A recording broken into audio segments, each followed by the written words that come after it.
What's nice about it, I mean, the racing pie has shrunk such a lot now. Yes. That you have two companies, Raw Sports Betting and Hollywood, keeping the game going, basically. Yeah. Because So they put their might behind the game. So they put their might behind the game. Yes, yeah. Just because for them, I mean, racing must be a minuscule little part of the business.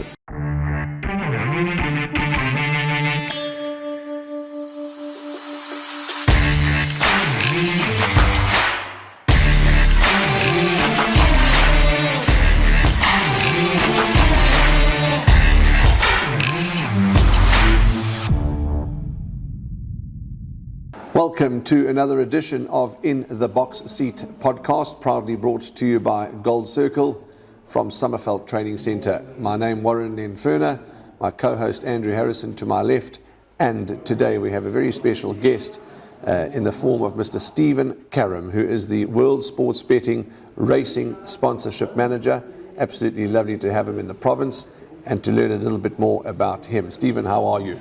I'm very well, and thank you for having me. It's an absolute honor and privilege to be with you guys as well. I don't know, I'd be a bit nervous to say things like that. You keep on moaning about this. Isn't The only reason why I'm saying that is because you bought me breakfast. So. But Oh well, South Africa, you got to give it. there are a lot of podcasts. When I say a lot of podcasts, there's a good couple of podcasts in the racing industry, and they're all darn good. But we have a following. You must understand that. I mean, I don't know what we must tell you. The stats are there to see. Good. Right. We're going to learn about Steven. We've got a lot of things to talk about, as always.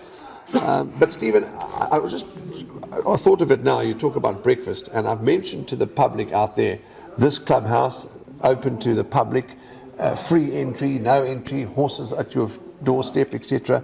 I mean, it just is a wonderful environment, isn't it? It's an absolutely amazing environment. I got here at 7:30. I've been standing outside. I watched horses work. Tranquil, peaceful. It's beautiful. It really, really is. So we urge you to come and visit us here at the Summerveld Clubhouse and enjoy the thoroughbred experience. Now, this beautiful game, horse racing, were you born into a racing family? How did it all start? How did you hear about racing? So after being Lebanese, I can say every kid is born into racing, 95% of them. And yes, my dad was an avid racegoer those days, owned horses with Spike Arena, where we used to go in the mornings on a Saturday morning to watch horses work at Turf and Team, and then we'd go back to his stables and actually have a braai. So there was no Randkiesfontein in those days. Right? There was no Randkiesfontein, and there were no stables at Turf and Team those days. So all the stables were off course. In the suburbs, Yeah, in Turf and Team, in streets like Donnelly Street, and yeah, so it's totally different. Can I ask a silly question? How would horses get to the training? You'd have to walk through the street? Yeah, Yeah. and that's exactly what they did. It was a bit like Newmarket in England. Yeah. Is that so? Okay. Yeah. So in those days, also outside Newmarket, they didn't have stables. So guys like Alec Usant and co would train off Limits, track, off if you limits, want to off call it, limits, yeah. off limits, and they'd walk their horses to the races. Yeah. Sure. So that was your introduction, and of course, once the bug bites, well, they say the rest is history. Yeah, so I grew up with the late Philip Mazam, who was my uncle, and his son George. So from a little boy of 5-6 years old, I used to go with him to the stables, and it was the most amazing upbringing because you were around these wonderful creatures. Well, I'm glad that you say that, and yes, you know, it's we like to have a bet. We suggest to the public, and that's our industry, that's our turnover, etc. But it's not always about the bet because it's about the creature, the horse, the animal. This morning I had the privilege. I haven't told you yet because we were just a bit behind the 8 ball. I interviewed Dean Karam, and I had the privilege of just stroking and holding and caressing Green with envy for 2 minutes. And it was just, I was in awe, because not because he's good, but just his temperament and to be around the horse. And that's, I think, that for me, bigger than the gambling is the actual animal. Absolutely. Talking about good horses, and I want you to intervene and bounce off each other, because I say it respectfully, it was before my time, but in those days, in the good old days, they used to say, there's top horses, Andrew, that Stephen must have seen, you've seen. For me, I think maybe I'm just an old fart, but those horses in the old days they were like heroes. Now they just go through the mill. Absolutely, but more importantly, the specimen was Yes. in my opinion, just looking at Horse Chestnut, at Empress Club, and I mean, I can go on and on and on. I mean, they were just beautiful. But just recently there was a thing on, I don't know what it was, Facebook or something, picture of Sentinel. Yeah, I mean, geez, look at that. I mean, that was a race. absolutely. Did you say you were George Mazaham's, it was your uncle? No, so George was my cousin. George was your cousin, my apologies. Okay. He must have, I'm sure, in his day had Yeah, some they lovely had, horses. so I can tell you that the late Philip Mazam had 21 time winners, 23 Sure. time winners. So yeah, those days were totally different. I mean horses won races those Yes. days. Sure. And I'm sure you'll attest to that. Yeah, no, I'm not a great fan of the merit racing. No. Are Neither am I. you were always Joburg based. Have you lived in Joburg your whole life, Stephen? No, I was born and bred in Joburg, and I moved to Cape Town in '97, where I opened up a couple of businesses along the way, and in 2010, when Pumalela, just before that, Pumalela had taken over the management of Cape Racing. They were there split from Gold Circle. I was approached by Clive Basil, and he asked me to come and sell sponsorship.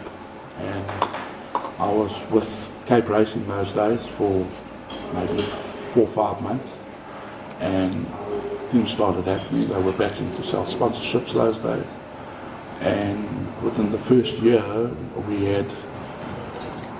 I didn't only sell sponsorships in the Western Cape, I started selling all over for Pumalela, and in our first year I think we did a turnover of about 20 odd bar those days. Sure. In sponsorship. So in my first year they promoted me to national sales manager for the country, and off we went. And so I was based in Cape Town, and I used to sell sponsorships, obviously not in Gold Circle country, but in Pumalela country. And we got the sponsorships to close to 40 million rand a year. I mean, that is a wonderful achievement, because Stephen is you know, got the personality to sell, etc., and you know, you network, but you must be quite proud of that, because sponsorship's what we need, what we thrive on, and amongst all other things. But really, you know, it was a success. It really was. Yeah, I was trying to get people to dig into their pockets. Not easy. Not easy, and even more so in the environment that we were in now. So, But you've also got to be able to deliver. You know, if you say you sell the sponsorship, say Maggie Sauces are going to sponsor a race meeting. Now it's not over, because you've got to deliver. We've got to get them what they've been promised. You've got to ensure the day runs smoothly. so you need a team behind you. So yes, it's easy to go out in whatever you go and sell. I mean, selling is not the problem. It's as you've got to deliver those expectations, and if you mess it up in today's times, with people putting the type of money that they put, because I know what we spend in sponsorships, in racing sponsorships, in sports sponsorships, and it runs into the absolute millions. And so you need a team to deliver on the expectations. So Okay. that's important. Yeah, absolutely. So, your path, you know, you were with Pumalela, etc., etc. You're obviously now at World Sports Betting, because I introduced you as the racing sponsorship manager.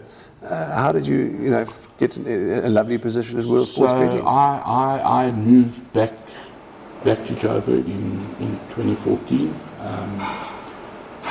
Client told me he wanted me in Joburg because it was the hub and it's easier to sell from Joburg, and I resisted. So in 2014 he gave me an ultimatum. I actually resisted for a year, and I dug my toes in and I said, I'm not moving, I'm in Cape Town, I love it. And he said, well, you either come back or go and find another job. So you had to use strong arm tactics with you. I quickly packed up and I moved back to Joburg in 2014. In 2020, when COVID hit, obviously there was no racing. Pumalele came under pressure, and we all got furloughed. And I sat down with my children and I said to my children, I don't know where this is going and where we're going with this. But I don't know if I want to continue working. At that stage I was 4 years ago, so I was 55, 56, and I said, let's see where the stakes is. And we then, Pumalele offered us packages, and I decided to take the package, and I then retired as such, which lasted all of 12 months. Got very bored with myself. I had done all the sponsorship deals with World Sports Betting at that stage, right around the country, and Warren and myself became very, very close, together with Reno, and I was sitting with Warren at lunch one day, and he asked me if I'm enjoying my retirement, and I said, not really, I'm starting to get bored. He said, come and work for me. So just to interrupt you, for those that don't know, Stephen refers to Warren, that of course is Warren Tannis, the owner of World Sports Betting. So it was, the rest is history after that. Match made in heaven. I knew racing like the back of my hand. I know a lot of people in the industry, as you're aware of. So I came in as racing sponsorship manager. Well, I sold them all these sponsorships in the beginning. Yes. So I became the liaison for that, and I then took over the sponsorship of the trainers, which we've grown from 3 or 4, 5 those days to we've now got 5 alone in Durban, and we're growing exponentially as we go along. Are you taking on Hollywood in Durban? Well, it's not about taking on Hollywood anywhere. We have a very good relationship with Hollywood, there's an understanding between us. Amicable, amicable relationship. We don't want to stand on their toes, they don't stand on our toes, which is great. And there's enough space for all of us in the industry. So it's not to say that we want to take on Hollywood or we want to take on Interbet, because it's not like that. We've just brought on 3 new trainers in KZN, being Warren Bottas, Paul Lafferty, and Dennis Bosch. We have Wendy Whitehead and obviously Glenn Kotson in KZN. So it's going nicely. Still a lot of work to do. We're busy trying to kick out the new girls, which is on its own pressure, but we're getting there. Stephen, the important... Orange, correct. Orange, Orange. We want to do Summerfeld orange. Yeah, but I say you can just go and rifle the local prison and you'll be all right. Orange colours. But Stephen, the importance, and again it may be a silly question, but for those out there that don't know the answer, the importance of sponsorship. I mean, we know brand awareness, but it is hugely important. Elaborate on that a little. So in terms of the horse racing industry, it's got its captured market. So at the end of the day, you need to think out the box. And thank God for social media, because in my time, when I was growing up, there was no social media. You didn't have cell phones. We never had cell phones, and so everything has changed. And yes, World Sports Betting have grown exponentially. They have a big force in the game. But you need to look after these guys, because as easy as you bring them on, you can lose them as punters. So we give a lot back to the communities, just like Hollywood does, but we give a lot back to the communities. And Warren's his philosophy is that he succeeded in the game, so he's got to give back to the game, which is important. Hence, we sponsor the Met in Cape Town. We sponsor a lot of racing in KZN. And obviously we do a lot of sponsorship deals in full racing country. So we put a lot back into the game, which is great. And I'm not a sporty person at all, as you know, but I do take a little interest in boxing. But that's talking of sports. So we sponsor Kevin Arena as one of our brand ambassadors, Lucas Duplessis, one of our brand ambassadors, Luke Michael was one of our brand ambassadors, and many, many more. We sponsor the Bulls. Okay. Well, shame, man. Best side in the country. We've just taken over naming rights of the Newlands in Cape Town. Okay. I'm talking cricket. The stadium's gone. So what do we call them? World Sports Betting Newlands. Okay, Yeah. fantastic. We sponsor Western Province Cricket now. We sponsor the EFC in totality in the country. Oh, really? So it's not only horse racing sponsorships. There's a lot of sports sponsorships as well. The race sponsorships, we've got the World Sports Betting 1900 coming up on Saturday the 11th. We'll talk about that just now. We've just said the Guineas. Around the country you put your name behind races. We do. We live with you, which is. But it's nice when you can sort of cherry pick which races are going to give you the most exposure, and then Black Saturday's race is just, unbelievable. Because you were saying there's a lot of in that Well, field. there's 14 runners, and all 14 are entries for the Hollywood great. Gates Durban July. So which is, Okay. it's turned into a real. And last year's Graven 1900 Yes. or 1900. The winner of the July came out of Winchester Mansion. Yeah, that's out of the right. race. That's right. So it's great. Trainers, you've touched on who you sponsor, etc., and it does mean a lot to them. Hollywood and World Sports Betting sponsor, and other business entities sponsor trainers, and you could see it really means a lot to their staff and to them, and they need it. And it must warm your heart, is what I'm trying to say, when you see them succeed, as we saw Glenn Cotson winning your race yesterday. Absolutely. It couldn't have been scripted better yesterday. That Glenn Cotson on the ball. Sandy and Jean are great friends of World Sports Betting, because we own horses together. Yeah. So everything just actually fell into place. And it was a sponsor trainer. It was friends of WSB. So that was amazing. I just lost my train of thought for a second. We'll catch it. We'll catch it. The team, while I get my train of thought, you talk about Warren Tannis, and I don't expect you to go through the entire team, but who's at the top? Talk to us about a few staff members. So obviously World Sports Betting has also evolved as they've grown bigger and bigger, and so Warren Tannis is the CEO, and he has Mark Tannis as the CFO, and Reno's just come back on board as the COO. He has an unbelievable insight into racing and into marketing and into gambling. He came out of casinos a long time ago. He joined Warren when they were in their infancy.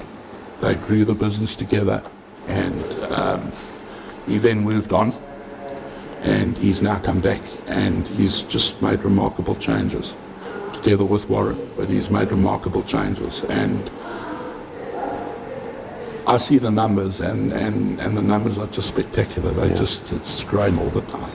What is nice, you guys mentioned it a moment ago, and Steven was talking about the relationship, with Hollywood Bets and with World Sports Betting, and it's as you said, there's room for everybody, and every contributor is needed, and I just think it's excellent that two big companies like that can really work together and do good for racing, because we respect them for that. Yeah, what's nice about the racing pie has shrunk such a lot now. Yes. That you have two companies, World Sports Betting and Hollywood, keeping the game going basically. Yeah. Because So they put their might behind the game. So they put their might behind the game. yes, yeah, just because for them, I mean, racing must be a minuscule little part of the business. Yeah, so this part of the business, that's not as big as we would like it to be. Obviously, numbers are huge. Casino is huge. We have one of the better casinos, online casinos in the country. So that all adds to the pot. Yeah. Sport is, as you know, is big, soccer especially. So yeah, but it is there. But as an industry, we need to grow the industry. Yeah. You talk about horses in training. Are there a lot of horses in training? So we have not many, not as many as Hollywood. We're getting there. We've got I think, 10 or 12. I've got 140. 150, which is great. It's great for the trainers. Like we've basically started it a couple of years ago. They have Anthony Delpesh, who's amazing. We're still trying to find our feet, but we're getting there. We've got a lot of babies with different trainers that we sponsor. We've got a very nice filly that was supposed to run today in Mia Moo, who's part owned by Sandy Arundel and Eugene. And we're looking for bigger and better things with her. But Sean will take it step by step. He knows how to place them. So we're quite excited about it. Radar named Mia Moo, didn't he? Yes, he did. Yeah, it's a really nice name. Yeah. Where does that come from? So it's Warren's niece is Mia, and they call her Mia Moo. Oh, okay. So when she was bought, Rhino said, this one. It's Mia Moo, yeah. Funny enough, I think we've got a Mia at home. My eldest stepdaughter, Mia, and she becomes Mia Moo. Yeah, Mia's Athena, absolutely, but Mia Moo. So those are the horses in training. Talk to me about your family. You've got two kids. I have three wonderful children. I have my son and my daughter, and the love of my life, my granddaughter. She just does it for me. She's got me wrapped around her pinky. She's 7 years old. My son lives in Holland. My daughter's in SA. And beautiful children. Yeah. Talking of daughters, Chrissy, I see, is firing it up on the virtual tours, the virtual. That's outstanding. She arrived in Botswana yesterday. I'll show you the videos. I mean, she's fallen with her bum in the butter. Are you green with envy? Very much so. Okay. Do you have any hobbies, Steven, besides racing? I only have one hobby, and that is horse racing. I've grown up in the sport. We're freaks, aren't we? All of us. We're victims. We've got the African horse sickness disease. I wouldn't say we're freaks, I'd say we're victims. But I wouldn't want it any other way. Yeah, we wouldn't want life it any other over again. I wouldn't change it. Yeah, it's Horse racing's got all its stories in it. I mean, well, I'm glad you brought up stories. if you get involved, you're talking to trainers, and every horse has got a story behind it. Absolutely. Get in. That's what makes racing so nice. I mean, sometimes I don't go to the course for a long time. Get on, and suddenly you just spark because it's just. There's news, just there's a great sport, it is a great industry. Like every industry, everything has its ups and downs, but yeah, as Steven says, we wouldn't change it, we wouldn't have it any other way. Talking of stories, I want you to share, I know you've written down 2 or 3 notes just to spark our memory, but you know, in the old days, great times, great stories, some that can be told and some that can't be told, but you've got 1 or 2 stories. So if I told you other stories, I'm sure your viewership would go through the roof. So we're not going to tell you those stories. But one story that comes to mind is many, many, many years ago. The late Buddy Maroon was an unbelievable horseman in terms of sprinters. He was taught by Wilson, as we all know. Yeah. And he had all of those good horses. Andrew. The Alnataki, which he So Alnataki got from a mile and a half to a sprint. So this story is about Alnataki. Yeah. So the horse came from Herman Brown. We were very close. I was very close to Buddy, and the horse arrived, and he worked it one day, and the jock got off and said, this horse is a sprinter. I mean, the horse was going from a mile to 2,400. And it was a mile and a half, I think, his last race before and so Alnatech arrived, worked it, and I can't remember, maybe Sherman Brown or Jason Jader, one of those guys, said this horse shows pace. So the next morning he said, you'll work it, because he used to work horses also in the morning. And he worked it with Goofy, with the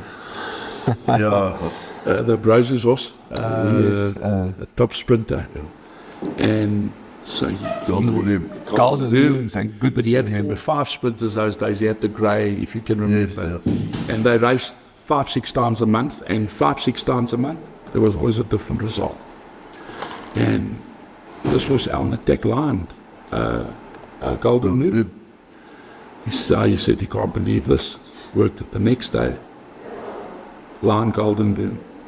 Anyway, we went, I'll never forget this as long as I live. We went to a place called Odysseus, out in Four Ways, and we went for dinner, and he said to me, I was horse running on the Saturday. I'll never forget, definitely. This was Gans. He said, just keep it to yourself, and we'll get the money. Alnatech opened 25 to 1. Sure. I was in the parade with him when he gave Lisa Presswood instruction. The horse was drawn 1, which is a death trap, as we all know, at Turf and Field. He said, jump, get to the inside rail, and just hold on. You worry about nothing else. To have the long story short, Alnatech started 8 to 10 that day from 5 to 1, and won by about 8 to 9 legs, unextended. She listened to instructions perfectly. I'll never forget this. I just saw it was Mary Liley's horse. I just saw this horse jump. She put it onto the rail and she just held on. And the horse won. But those were the days. Yeah. So We went on to win the Gilbeys, and that started with Lisa Presswood. So 25 to 1, and started what price? 8 to 10. Phew. And I'll never forget those numbers. Well, if you checked your form, you had every right to start 20 Absolutely. Okay. Absolutely. He was a wizard, though. I mean, and talking of Lisa Presswood, who was a female rider, we've obviously got Rachel now. How well is she doing? I mean, She's doing unbelievably well. Yeah. She really is a revelation. I just think she sits nicely in the saddle. She's got soft hands. And it's a nice full woman power. yeah, I absolutely. just hope she gets it. I'm sure she'll get it right in the Hollywood Best. Well, I'm hoping so, because to be honest with you, we on the 30th we're doing a car call where we our clients, if we're laying hypothetically 2 to 1 green with envy for 2-3 minutes, like we lay 3 to 1, 7 to 2, that type of thing. I'm hoping to have Dean Canama on the panel, because we're doing a panel discussion afterwards. So I'm hoping to have Dean Canama on the panel, and I'm hoping that Rachel gets the right set again. I'm sure she'll get it. And I've asked Rachel because she joined us last year. She joined us last year on our card call, and I've asked her to join our card call this year, which Warren is hosting for us. Oh no, that's the end of it. So I'm hoping that she gets it right on set again, because it would be lovely to get her insight on set again.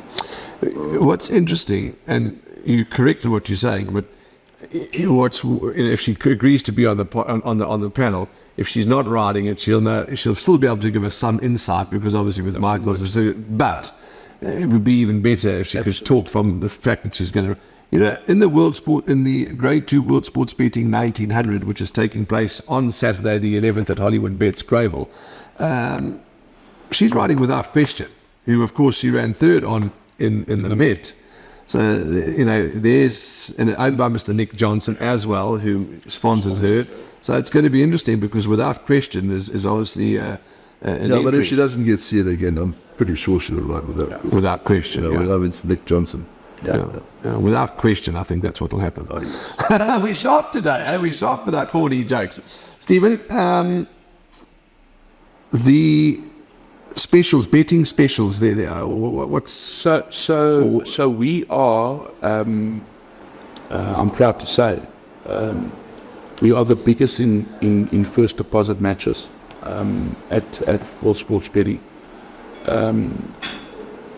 at 20,000 rand. So obviously, if you deposit up to 20,000 at a real match, so 20,000. So anywhere between 1 and 20,000. So we are the biggest first deposit matches in the country, and we first to market in terms of betting. We come out 4 days before with very competitive prices. We've made inroads into things like this. Yeah. Tell me what prices been with Envy? I haven't looked. You haven't looked? I haven't looked. Since But the I know what change. I took, Andrew. You were right with it yesterday. You didn't want to know. You had a good. Not that you're not a tipster, but everyone. Far from it. Far from it.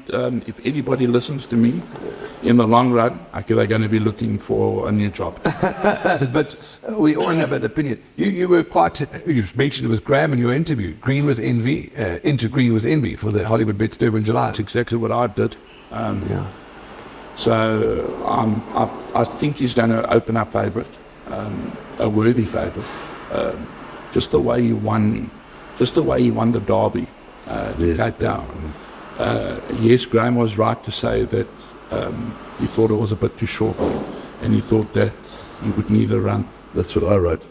But look at me, I've got egg everywhere. No, it's an opinion, and only just got it right. It's the first time in a long time that I've seen a horse that can quicken on a ticky. Yeah. Yeah. He came from last. It was 2 lengths off The second lot. Yeah. of the second last horse, and when they came into the straight, they both went out. Yeah. And I mean, he just has this most amazing curve. Because Sandringham Summit can quicken. Yeah. This can quicken. Yeah. Well. I've going back to Terence Millard at Illustrable. Okay, we don't have Clearwood anymore because he won the roof at Ellis Brown over 14. Yeah. But then he went Guineas, Daily News, July. Third in the mainstay. Although it was a Clearwood winter in those days, and Cato won a gold. Yeah. I don't think Green of Envy will go Gold Cup, but he'll go Champions Cup. Yeah, I mean, they normally go, so they may go Champions Cup, but he's just an amazing animal. And just his nature, like Robin says, when he was at Dean's Yard this morning. He watch you. Little nibble, a happy hello nibble, little nibble. Dean, of course, these trainers know every inch of their horses. You get a little nibble, which I got, and then he sticks his tongue out, and he just loves it, accepts all the affection. So Dean's been very ill, right? Yeah, so he's looking much better. Yeah, I saw him here yesterday. Yeah, much better. He's recovering well. It's been a slow process, but thank God he's Nearly lost it. We'll have to talk about it afterwards because I don't know. I knew he was ill. I didn't know what the issues were, but as I saw him this morning, he really looks good. He really does look getting stronger every time. Talking about looking good and getting stronger, it would be remiss if we didn't touch base on Clyde Basin. You mentioned Clyde was instrumental in your career, and he said to you, I believe, that he's lucky to be around to tell his story. I was not part of Clyde's progress, but I was certainly there working with him step by step. And a couple of weeks ago, it wasn't good. We actually thought we were going to lose him. Thank God we didn't. I had breakfast with him on Tuesday. He's turned the corner. He's getting stronger. It's a long road. He's looking good, but there's still a bit of road to travel. Yeah. But he's he's getting there, and it's just great to see him back presenting. He's been stubborn. We've told him to take it easy. One step at a time, because he wants to wait to win, because that was his baby, as we all know. And so he's been itching to get back into the studio, which is now done, but he's not in studio every day. And he's got in the next couple of weeks, we'll see him commentating again. So it's a journey and a process. Yeah. And thank God for his wife, Andrew. She has been an absolute rock. Yeah. His wife and his 3 children have been absolute rocks. She's looked after this guy unbelievably well, and thank God for her, and hats off to Angie. Also, Lyle Cooper, looking at Facebook, is also making a comeback after his ill health. And we wish everybody who has been unwell all the best for the future. Those that are not well, get better soon, and let everybody flourish and just do what they do best, and that's serve the racing industry. So now, it would be silly to ask, because you've answered that question. Obviously, well, I'm just making now. I'm not asking. I'm stating. Stating that you're big in the camp of Green with Henry for the Hollywood Bets Derby July. Very, very basic. I'll bring with Henry. Yeah, it's going to be an exciting race. Stephen, I'm not interfering with your notes, but was there a horse called Social Tennis? Is there a story with Social Tennis? No, that's another story. That's it's like another podcast. I'll tell you about Social Tennis. That's a horse that I own. Okay. Give us the microwave version. The microwave version is that he won twice, first and second time out. We leased the horse with John Costa. It came with John's farm. And 4 rugby players. And we sent it to Jean Hemming. And she won first time out. We never backed her. She won second time out. We never backed her. She then went to Cape to Durban for one of those staying races. Jean told us to put our suits on. We booked a floor of the Malibu Hotel those days. We came down in convoy on the Friday night. Jean phoned us and said to us that the bloods weren't right. Oh, and yeah, we were all dressed up and nowhere to go. 20 of us. We had booked a box, paid for the food, the flights, you name it, the accommodation. She ran lost and in Durban, and Jean told us, don't worry, she'll win next time out. Felix Coetzee, I'll never forget Felix Coetzee rode her, and at Germiston, old Germiston. You're back to Get all your money back. At the end of the day, we never backed the first and second time out. And we backed her at Germiston. She ran a dirty third. Felix got off the horse and said he doesn't know how she won first and second time out. So we then made a conscious decision. We said we'll send it, because our whole deal with John those days was we can have her for a race career, but he wanted to breed with her because the lines were good. We sent it to Stan Ellie. She never saw a race course. He had her for about a month, and he picked up the phone and he said, I don't know how this will you want to race. And so we retired it. So she won twice out of 4 runs, and we did our cash. Sounds very familiar for rugby. And we did it. Yeah, and hence to say you're not a fan of tennis, any form of tennis. I love tennis. I went for tennis as a youngster until Social Tennis arrived. Until Social Tennis arrived. We're in the home straight, and just to wrap up soon, but we're sort of wrap through some news. Well, let's quickly go through the news, because you could contribute as well. This past weekend, Raskova, Green with Envy, and refresh my memory, the 3rd feature race winner. Oh, yesterday? Yes, yesterday. Raskova, Green with Envy. Roy Ozzy. There we go. Okay. There's nothing wrong with our memory. We've said it time and time again, Chris. Yeah. 3 impressive wins and 3 impressive horses, good racing, and the engines have revved up now for champion season. Yeah. Yeah, it's going to get better. Yeah, upwards. I think it's onwards and upwards. Yeah, absolutely. So that was yesterday's racing, those three features. There is big racing again on Saturday, the 11th of May, 2024, at Hollywood Bets Gravel, where World Sports Betting have got behind the race meeting again. It's the World Sports Betting Gravel 1900, a Grade 2 event. It's the KRA East Coast Cup enlisted event. Let's quickly just rattle through and tell the public who's in that field, the World Sports Betting 1900. Atticus Finch. You said every one of them are entrants for the Hollywood Bets Durban Round. Atticus Finch, Indian Ocean, Future Swing, Oriental Charm, Without Question, Mucho De Niro, Narita Trigon, Formigniad, Safe Passage, Ponte Pietra, Master Redoubt. One of our followers, Tony Ridgway. He's a very learned chap, as there are so many learned people out there. He says it's Master Redoubt. Now, he's Googled it, he searched it, he studied it. It's an artist, or I don't know. The trainer called it Master. I said Master Redoubt. He said Master Redoubt, and Mr. Ridgway saying Master Redoubt. I don't know. What do you think? No idea. You've got no idea. Okay, well, that's fine. Then you don't pass a suggestion.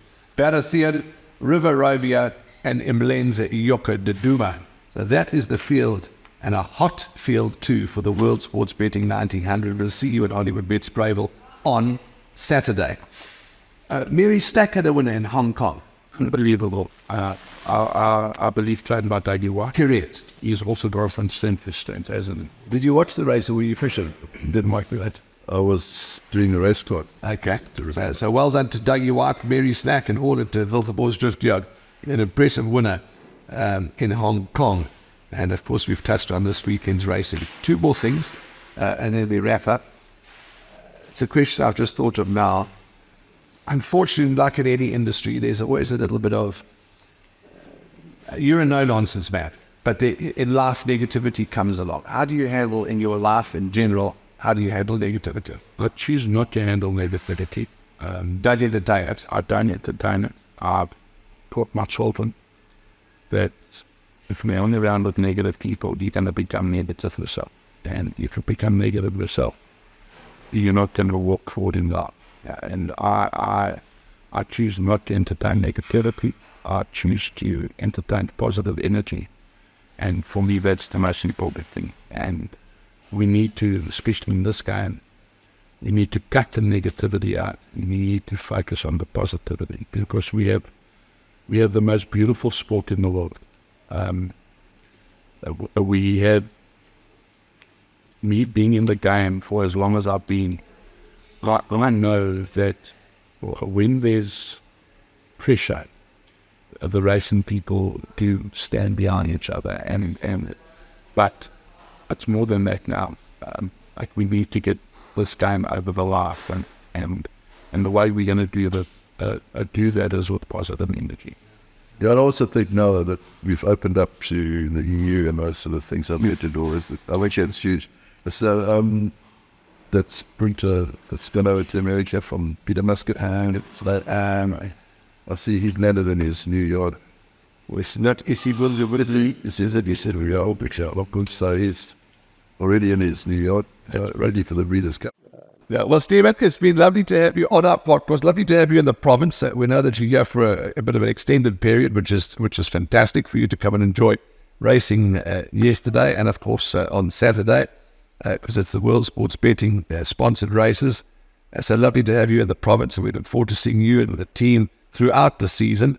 And just as I tell every owner, as I tell every sponsor, as I tell every contributor, thank you, because we need all the help that we can get, and to you and the whole team at World Sports Betting, thank you, and all the best going forward. Thank you, Warren.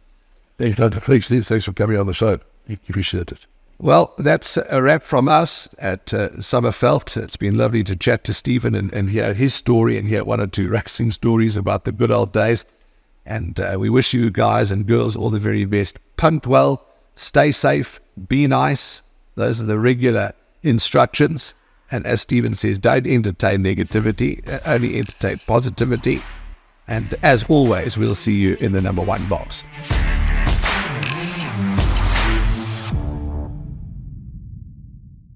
Remember to subscribe, like, and follow us on the Gallop TV YouTube channel. If you missed last week's episode of In the Box Seat, click right here and you'll be able to watch it at your leisure.